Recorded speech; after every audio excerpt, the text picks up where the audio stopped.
thank you guys for tuning in for another Stay Fligh Podcast episode. I'm your host, Baby J, of course. And today I've got a very special guest, Mary Jane and Herb's one and only, Mr. Michael Haddix. Hey, Michael, I'll let you do your own intro, tell a little bit about yourself to the audience that we got listening here, and then kick into it. Well, I'm one of the owners of Mary Jane and Herb's. Depending on who you ask, I'm the pool guy that got an investment to start this place, which is something I've heard from some of our other dispensaries. That I was a pool guy that got an investment. Which is actually, I want to correct the record. I was a fish guy. Now I've never cleaned a pool. I cleaned aquariums. But anyway, that's a little tidbit about. I think that was circulating about me that some pool guy got an investment. But anyway, I was an aquarium guy for 20-something years, but been a cannabis aficionado for longer than that, and basically just had, interest in the business, something I've always wanted to do, and I had, basically the family name to do it. Like I say, I can't even really take credit for the name. We didn't create our name created us. Is kind of what we like to say. And, Mary Jane was my grandmother, Mary Jane Pounds, which is, you kind of can't make that stuff up. But, and then Herb was my dad. Herb was born 1932.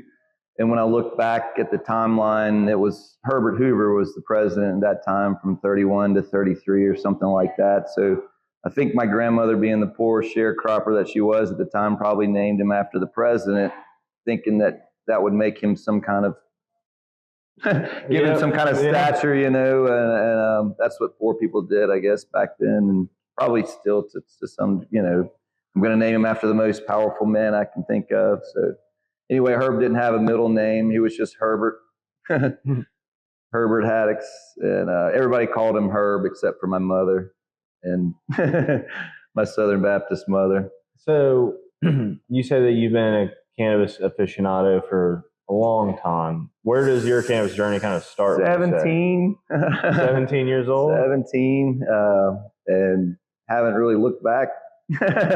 It's, I was one of those people that I think I've always been a medical patient, when I first found cannabis.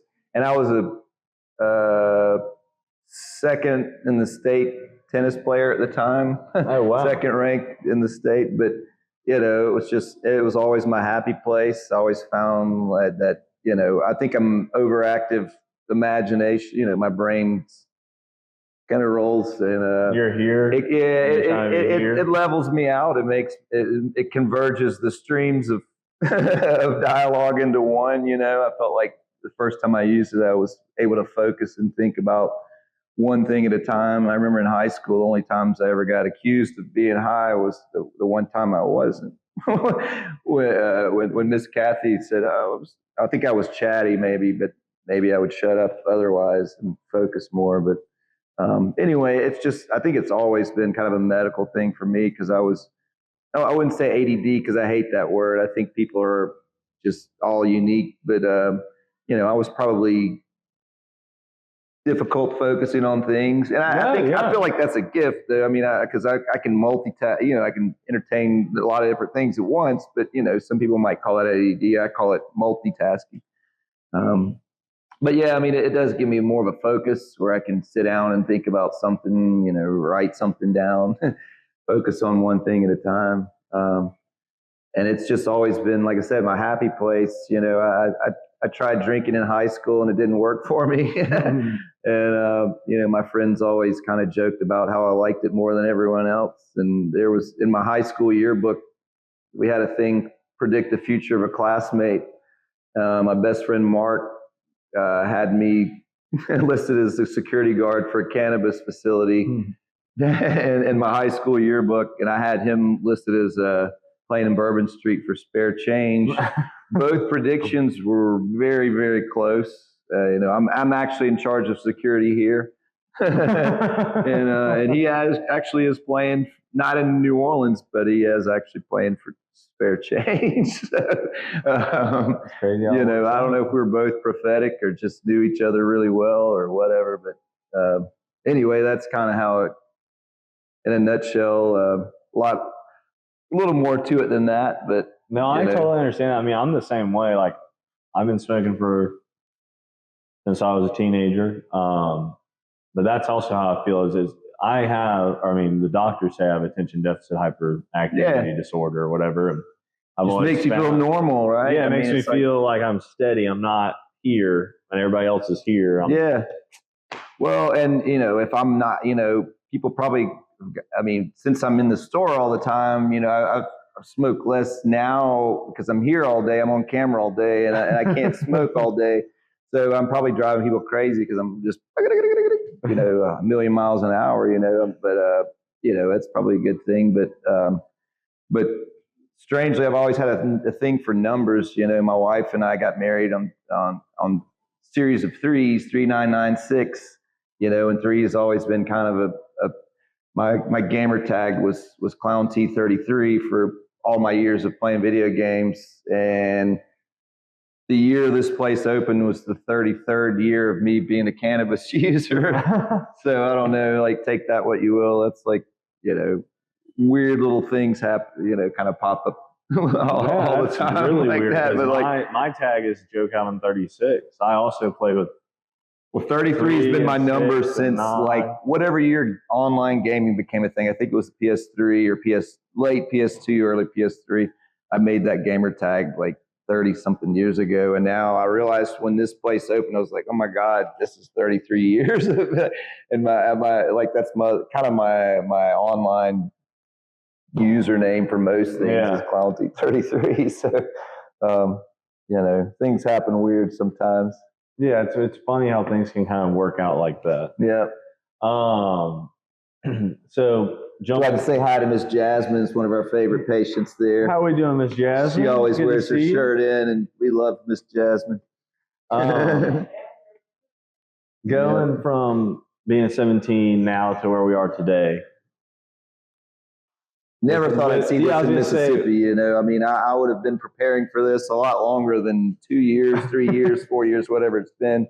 The time's kind of flown by. I don't think I've slept in the last 4 years. It's just been like and now here we are. You know, I mean, just to get to this point and have an open door has been amazing, really. I mean, yeah, that's what I was going to say. Because it feels like we've been building this place forever, and I've been watching all these other places open, and it was like, we're going to get there. We're going to get there. And having so much experience, like being a cannabis user, and like seeing these other dispensaries open in the state and other dispensaries across the country open up, is there something that when you built this dispensary that you were like, I want to really focus on this area that we knew what we wanted to do? Not. Yeah, I mean, honestly, we knew what we wanted to do with this place. I mean, I got an advantage of being a patient for a while before I actually opened this place. So I kind of got the patient side of things before I opened. But I don't know, you start to realize if you're a patient in the weed world that it's a DMV experience.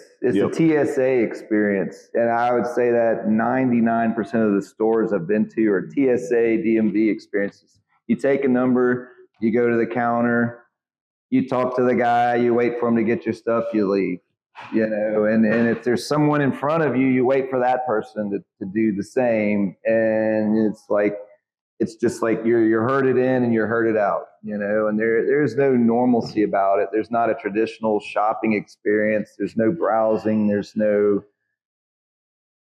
even you know, and having said that, you know, my wife and I would go to the dispensary as patients, and it was always the best part of our week, even with the DMV experience. You know, it's like, yay, you know, we're going to the dispensary, but it's like, hey, what if we made the experience good for people? You know, what's that going to be like? What if it's actually an enjoyable thing? What if you're not herded in the door like a number? You know, what if you're allowed to walk around and sit down and talk and touch the products, or not the cannabis products, obviously, but look at the accessories, and, you know, I mean, and what if the store looks better than every other store you've ever been to? You know, what if, you know, I mean, that's kind of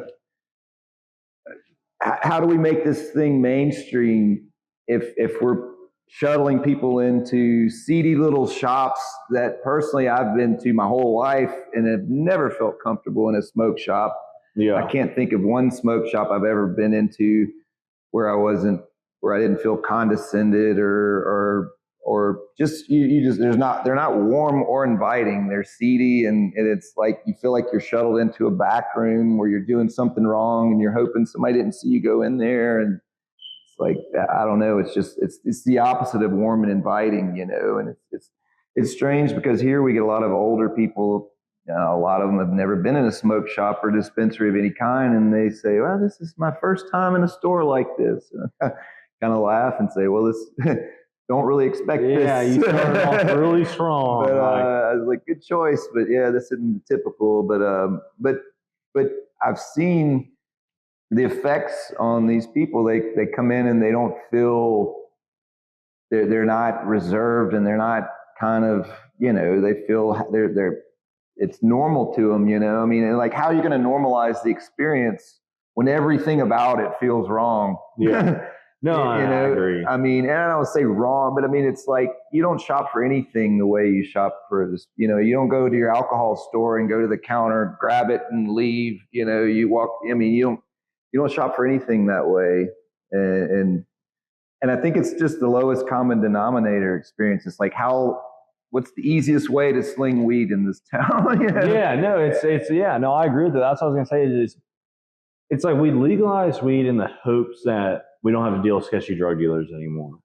Especially, and well, not just that, but, we legalize it for a number of different reasons, but people like you who have 17 years, or been, not 17 years, but at 17 years old, started smoking weed, you have experience having to deal with sketchy people and do with that. And that's kind of what we're hoping is with legalization comes less of that. We're bringing it into the light. We're treating it like a regular, everyday thing. When we designed this place, Megan, the designer, I spent a lot of time. She was like my second wife for a while. Sorry, honey.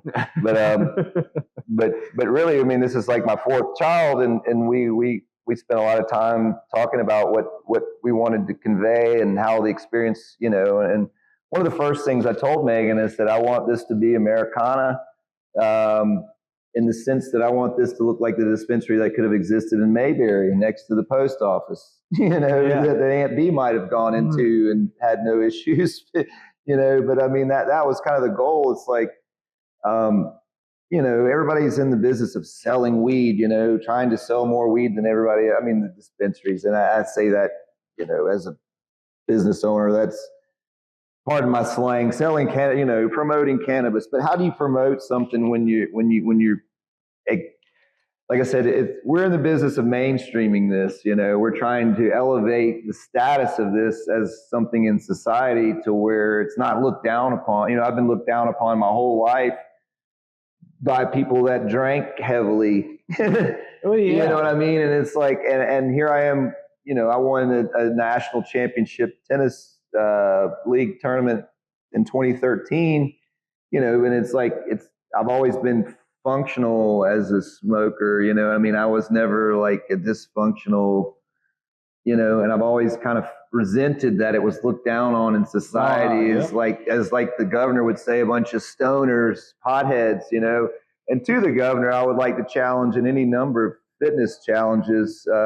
I'm actually 6 months older than the governor of Mississippi right now. And anyone that would like to compare the health status of the governor and myself, please, I'll take any number of health challenges. If you want to call me a stoner or whatever, let's take our heart fitness tests and EKGs and test our resting heart rates and all that good stuff, and see whose lifestyle is healthier. Yeah, because I resent that when people call people stoners, and because I've been a productive member of society my whole life. I've started several businesses, and but like I said, we're here to remove that stigma. We're here to show, like, we're here to put this on Main Street and say, look, this is prettier than the liquor store. This is better than the alcohol that you've been consuming for 50 years. This is This is freedom. I've got tennis players I've known for years that have come to me and said, man, my liver's pickled from drinking for all these years. I need a change. They're like, and people are looking for it, whether you realize it or not. Most people are going to need something to alleviate the stress of everyday life. Yep. And they're going to go to alcohol, they're going to go to pharmaceuticals, or they're going to go to something like weed. And this is, to me, it's by far the better alternative for alcohol, pharmaceuticals, any of those things. You know, I mean, it's one of the more functional things you can do and still have a healthy life. You know, but anyway, we're here on that mission to elevate the status of this thing. You know, we want this to be on Main Street. We don't want it to be on the back alley. We want this to be right next to the Rite Aid. You know? And that's where, like, I mean, presentation is where it starts. Like you said, you have people that come in the store and they say, "This is my first time." Changes your mind. This changes it instantly when you see a place like this, and you're like, wow, I didn't know weed was like this. Yeah, this guy. That goes hand in hand with any first time person, like anything. Like, let's say, you know, first time buying a car, you go to the sketchy car lot. And the bad part. You go to Bernie Mac and Uncle Bobby B, baby, Uncle Bobby B. And next thing you know, you got a bad car. And hopefully, the listeners out there just. Transformers reference, guys, in case you didn't know that. If you buy a bad car, give the next car dealer a shot. Same with the cannabis dispensary. You have a bad experience, or you go to a dispensary and you're like, you know what, that didn't feel right. Try out the next one. Come down here. Come to Mary Jane and Herbs. Exactly. You know? So I think and our goal is to be, you know, a destination. We want to be, you know, a place that you're willing to travel. Maybe, you know, we're not going to be your corner store dispensary. We're not going to have 50 of these in every corner. You know, I mean, we want to be, you know, somewhere you're going to maybe travel 20 minutes for whatever. Some people, we've got people that come an hour to get here. I had people tell me I should drive an hour just to come look at it. Numerous folks that come here regularly say they pass 2 or 3 dispensaries on their way to get here, but they'll drive. And I mean, you know, that's just a testament, I would say, to our customer service and just offering something better than just, you know, a DMV experience, you know. And the other thing, I mean, it's not just the aesthetics of the building and all that. I mean, the people that work here, we all love this, you know. We love what we do. I mean, we wake up every day just thrilled to come to work and be here sitting. I mean, we were thrilled to be patients. We're thrilled to be businesses. And we have one particular patient that comes in every week or 10 days or so. She's an MS patient. Usually she comes in with her cane. Last week she came without her cane and said what we prescribed her had worked so well that she didn't need her cane for the whole week, you know. And this lady's, you know, in her 40s, and it's so sad to see someone in their 40s needing a cane and in so much pain, but she comes in. It's the second time we've seen her without her cane, but it's, you know, we all teared up when she left, you know, because it was like she was just, I mean, that's what we live for, you know. I mean, see, no, exactly. I mean, obviously we're here to help everyone in life, but when you see the real medical patients that really, really need it for pain and things like that, you know, I mean, that's always hard to deal with because you want to get them the right thing. You don't want to be selling snake oil, you know, but when they actually have results, it's, you know, that's something that I've always known this was medicine, but when you see people like that, it really hits you kind of different. You know? Oh, yeah. I was going to say, before y'all opened the doors, did you think that you're going to be in here changing people's lives? I mean, you know, my thing was always, you know, I mean, it's a life-changing thing for me just to be able to exist in a normal, to not be looking over your shoulder as a criminal for doing something, you know. It's just, I don't know, for people to be able to live their normal lives doing what they do without fear of, you know, living in the shadows and all. I mean, that was life-changing.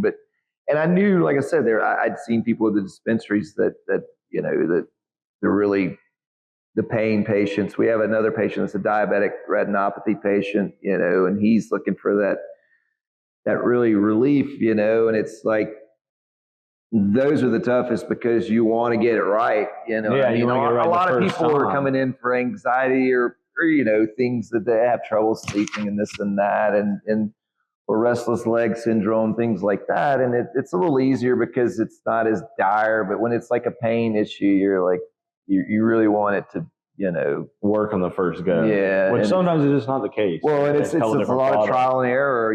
Some patients need to smoke. Some patients, may not be able to smoke. And then, and everybody's a little different, it's kind of, it's not as easy as just a one size fits all. Oh, we'll try this. Oh, yeah, it's a journey. It's a journey for a patient. It's a journey for the person that's working with that patient. Yeah. And with the state kind of growing in patient count, the state growing in different product varieties and offerings, and hopefully, some legislative change in this next session. What is it? We'll just let the doctors deal with it. It's like we've got the legislators now on record voting this in as a medical program. Okay, so go to the legislators and say, you voted this as a medical program. Why do you now oppose letting the doctors run the program? Yeah. Do you feel the need to monitor the heart program or what other medical programs do the legislators control in the same fashion? And that,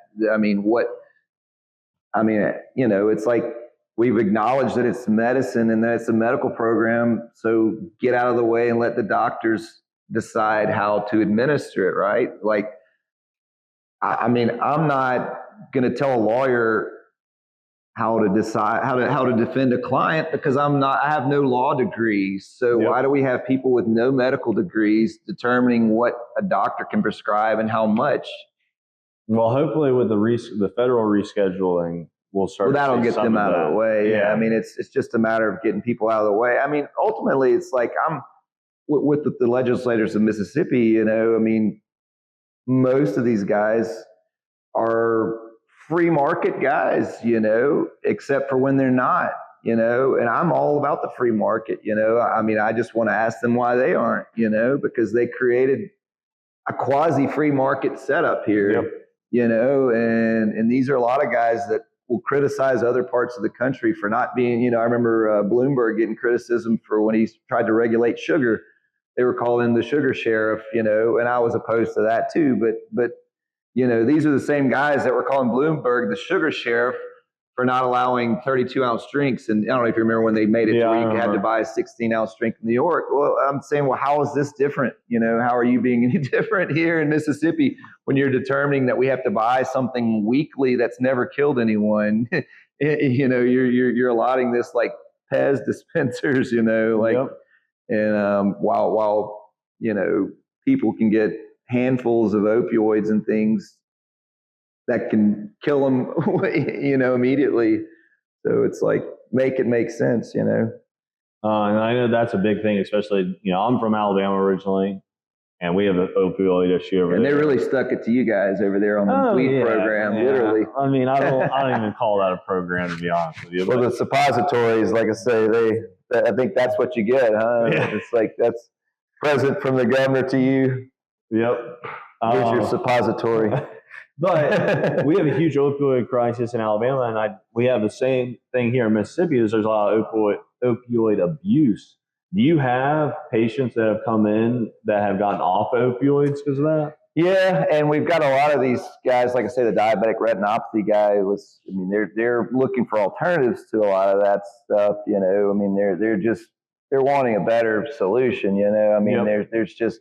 I guess you probably read the article a week or two ago that Mississippi specifically has had fewer pain or less dependence on pain meds since the medical marijuana program, which is pretty much consistent with what you see nationwide. Every state that's legalized, it's had similar things, which a lot of people think that's probably why it's so difficult to get it legalized, because the pharmaceutical companies have such a strong influence over a lot of the. But at the end of the day, with like the fentanyl issues that we're experiencing as an entire country right now, and the opioid issues we're experiencing as an entire country right now, it's like, why not celebrate that? And it's, it makes you wonder why people don't like, where's the actual goal? Like, you know, I mean, like, do you look at results when you make policy, or do you just make arbitrary policies because I said so? You know what I mean? It's kind of like in the goal to like look at results and like, hey, we've had this study, so we're going to do this now, you know. And it's like, but they just continue doing the same thing. Like, well, we don't care what this study says. We know weed's the devil, and that's our position. It's always been our position, and we're not going to change for anyone. You know, and that's kind of like. Well, the good thing is nowadays it's inevitable. I mean, it's gonna go through, and when your supporters don't agree with you, you have to ask yourself, am I wrong or are they wrong? You know what I mean? And unfortunately, they weren't adamant enough to vote any of these guys out of office. But I still feel like, you know, it was, you know, you don't win 74% of anything without both sides of the aisle coming together in a big way. You know what I mean? It's like, I think the calculation was wrong that you know, these guys thought that these people aren't going to ever, you know, get together on this issue. And I think we kind of showed them in 2020. That's like, we had more support in this state than any other state that passed it. So, and yet they're still trying to play games with the allotments and all that. But well, I think progress is on its way on a federal level and hopefully on a state level as well. And I would have bet that 74% number is probably more accurate nationally than most people realize. I mean, and if there were more places like this around the country, I think you'd have more, that number even higher. You know what I mean, like, it's one thing, like you talked about the other dispensaries in other states and here as well. And, you know, it's like the DMV or TSA, or when you bring someone's first experience, one of those state legislators, that could be their first experience walking in a dispensary. That's what they see. And that really does kind of, for lack of a better term, suck. Yeah. It's like, you want them to see something like this and be like, this is what we would like to model the entire state after. Yeah. You know, dispensaries like these. My hometown opted out of dispensaries or out of the program entirely because they were worried about little seedy pot shops popping up all over this nice little quaint town, you know. And the irony of that is that they ended up voting to opt out, and 6 months later, a CBD store moved into Main Street with no regulation, and they've got a big giant pot leaf on Main Street. That's terrible. There's a pot leaf and a bunch of neon signs that have pot leaves on them on Main Street. You know, and like, hey, our store would have looked much better than that, you think? But of course, there was never any. You know, we weren't looking to move there with our summer. It's much too small of a town. I mean, who can afford licensing in a town with 2,000 people? Oh, yeah. But I mean, it was for cultivation, that would have been a big boon to a little small town like that where your only career choice is Ace Hardware. You know, do you see a lot of hurdles still today with, you know, patients trying to get their cards, or like patients still trying they to need to be able to prescribe it at the recommendation office. Like I think the main hurdle is it's easy enough, but like, when you have to have a diagnosis to get your card from another doctor, like a lot of people like myself, I mean, luckily I had years of back issues that had been, you know, I'd been through physical therapy, and I had a degenerative back problem that had been with me since I was, you know, young.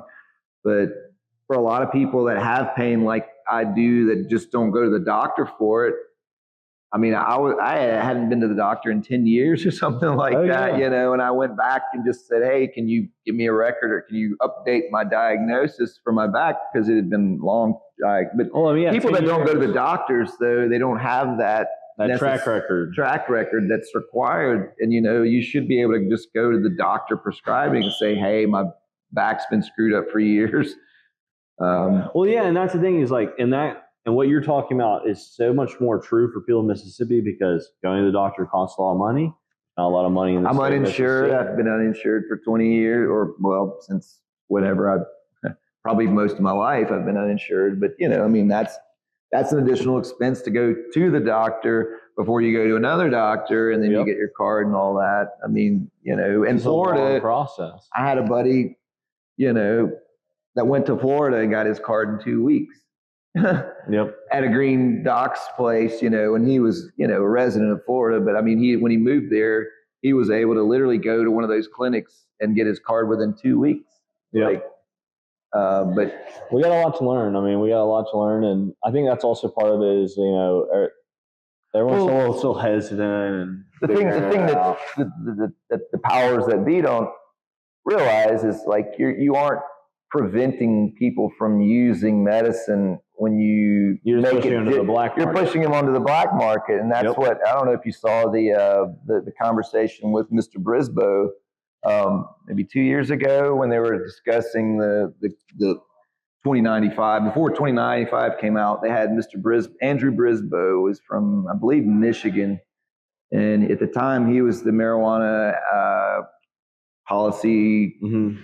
The head of the policy, the council, and he had come from the criminal and the crime lab, and very much, it wasn't a pro marijuana advocate as such, but he's probably one of the biggest advocates now because he saw the data. And when he was talking to our legislators, he said, well, when you set up your program for the inevitable adult use, and they kept saying that, and finally one of them said, well, what is it that's inevitable about it? And he says, well, when you realize that it's much more beneficial to tax and regulate rather than to outlaw and he said restrict. He said you realize that the market exists whether you're taxing it or not. It'll always be there. So once you have the infrastructure, it makes much more sense to just tax and regulate it. And you realize, I'll just use my own kids. My kids had much more access to marijuana in high school than they did alcohol. Like most kids can get marijuana in high school, but they can't get alcohol. And the reason is because alcohol has to have an ID to buy it. Marijuana doesn't. It comes from, and so if you're trying to get rid of it off the streets, put it in a place like this. We don't sell to kids. Exactly. That's, I don't know, it's been a misguided approach since day one. And, that's just, I think we're on the way to finally correcting that. But there's still those people that think that they're locking people up is going to work. That's somehow a good solution. But, going back to talking about the core of the store, named after your family, mm-hmm. You're here working with now your wife, your partner in crime. What does that mean to you, having that kind of family influence through and through in the store? Well, I mean, it's really cool. This Mary Jane and Herb. Mary Jane was from Tylertown, and they were poor as dirt. My dad told me stories about growing up. I mean, I've got pictures of that family when they were, it looked like the houses you'd see in Gunsmoke. Yep. You know what I mean? Like little wooden lean-tos, like with dirt on the floor. And I've got a picture of my grandfather back there, and it's like, I mean, did they have indoor plumbing? It's that. And my dad grew up with literally nothing, and was pretty much self-made, went in the Army and then started a liquor store. There's a picture of him over there when he had his liquor store. And then my Southern Baptist mother married him and forced him to go offshore and go to church. Maybe it wasn't quite that simple, but anyway, she was, he used to own a liquor store, and then he ended up with a blueberry farm and all this. So I've kind of followed my dad's footsteps a little bit along the way, but I never did all the world traveling he did. But I mean, for him to be in the gateway of the city, though, with his name and her name on the gateway of the city, he used to deliver papers. Our parent company is North 19th, and Mary Jane lived on North 19th Avenue over there on Camper Park, right by Camper Park there. And so that's Herb used to deliver papers from over there, So for them to be like on the sign outside and the first thing you see literally when you roll into town from the interstate, that's a really cool thing. Yeah. And I wish they could see it. You know, my dad died in 2021. He got to see the first T-shirts I made with his name on it, but he never really got to see the building. And you know, my dad used to tell jokes about me growing up because I was floundering for a longer period of time than most in life. You know what I mean? If that, you know, and he kind of propped me up while I was figuring out what the hell I was supposed to be doing with myself, you know, and he was an oil field guy, you know, so he worked his ass off and worked hard and was gone a month every other month, you know, my whole life. So, and one of his proteges, a guy named Rusty, used to ask him, "Hey, how's Michael doing these days?" And my dad laughed and said, "He's an entrepreneur." And at the time he was making fun of me because I can't remember what I was doing. I was probably when I was starting my aquarium business or whatever. And he kind of laughed, and it kind of stung, you know, because he would kind of joke, but you know, that was like, but you know, I kind of wish he was around to see it, you know, because that, you know, it put a fire under my ass, you know, at that point. I was like, "I'll show you, Dad." Yep. I think my dad always did everything the hard way, you know, and it's like for people of that era to see someone doing what I was floundering and trying to just go into business, it was like pie in the sky, you know, at the time. Kind of good luck with that, son, you know. It's like, but yeah, I think he'd be proud if he could look down and, you know, see what I pulled off. It's got to be special you're doing it with your wife by your side. Yeah. Oh yeah. There's pictures of us all around here, and we've been together since '93, and she was the one that would pick all the seeds and stems out of our bags early on. You know, so that's how long we've been together. If people are like, "Seeds and stems," like, yeah, they were.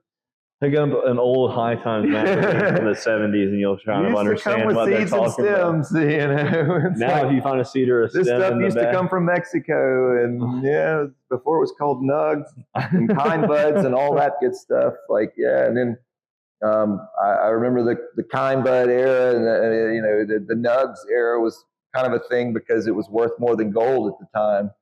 Yeah, I remember asking my hippie friends, like, "Why do they call this nugs?" And it's like, because it's worth more than gold. It was when gold was $400 an ounce and kind bud was $480. Yeah. You know, it was like, wow. I mean, but yeah, I mean, it's something that's been a part of our life for, you know, forever. I mean, it's just, you know, it's culturally, it's just, you know, it's one of those things that when you for years it was a cultural thing, you know, the weed culture, you know. Yeah, and no, now I'm trying to, we're still very much tuned into that culture, but I'm trying to kind of,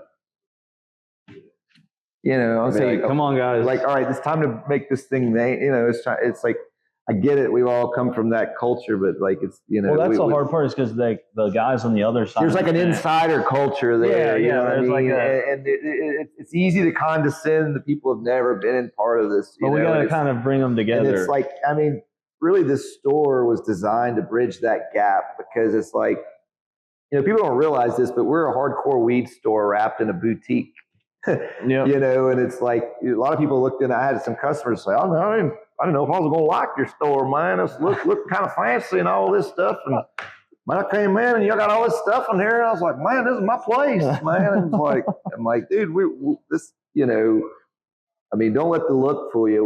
We're absolutely about the product, you know. I mean, but at the end of the day, you got a real nice store, but you got to sell fire. Yeah, I mean, well, it's how do you get people that don't look like us to come into this place and realize, like, hey, this is a cool thing, you know, wherever, you know, you know, the culture is having an insider culture or store kind of thing doesn't really promote, you know, I mean, I get it. I'm part of that culture, but it's like, we've got to expand this. We've got to grow the base, you know, this is something that's for everybody. You know what I mean? We don't have to treat it like we're the gatekeepers of this culture. You know what I mean? And there is that mentality. People want it to, like, they don't want anybody that outside their circle coming into this new world, this world they've been a part of, you know, and I get it. But like, sometimes we got to put suits on so the suits can understand what we're trying to do. I mean, it's hard in that regard, but I'm not even a suit guy. It's not even so much that. It's just like okay, you don't have to go to the seediest place in town to get, I spent years going to the seedy place in town to get, like, come on, let's put some better out there. We don't have to do that anymore, guys. Yeah, exactly. And let's not treat our patients like that. Like they've some of them have been through enough. Yeah, no, I agree. So, well, I know that we're coming on time. Is there anything you wanted to close out on? Any closing remarks? Anything for the audience? Man, anything you guys want to know? I mean, I probably rambled longer than most people want to hear already. But no, trust me. I mean, we love it. At the end of the day, I've got a lot to say about a lot of things, and it tends to come out and burst. So there's probably 10 things that I've forgotten to mention, 3 things I probably shouldn't have said, and I don't know, something like that. 10 things we forgot to mention, 3 things we shouldn't have said.